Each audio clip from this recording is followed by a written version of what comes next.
I'm Will Heather, one of the financial advisors here at De Vere New Zealand. I've been working throughout the company for the last 7.5 years.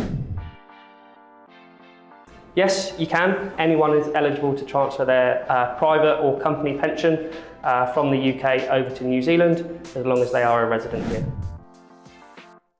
Here at De Vere, we developed a eligibility quiz. So there's a couple of quick fire questions that they can work their way through. This will give us a good understanding if you're someone that we can potentially help and see if it's worthwhile bringing the funds over to New Zealand. First, as a company, we need to sit down and find out if it's going to be worthwhile bringing the funds across, but ultimately anyone with a private or a company scheme in the UK does have options to bring those across to New Zealand. Okay, so a couple of things. Firstly is where they're going to retire and where they're going to take the income.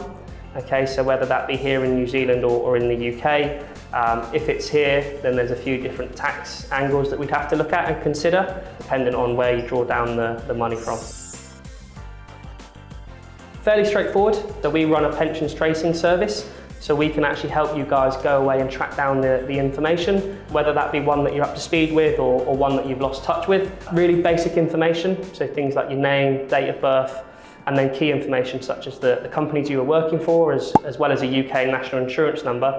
We'll be able to find out whatever you've left behind in the UK. Yeah, there would be some taxes that would need to be considered when we're going through the process. Usually it's dictated by the length of time they've been in New Zealand. So hence the reason for seeking professional advice and something that we can help give some clarification on.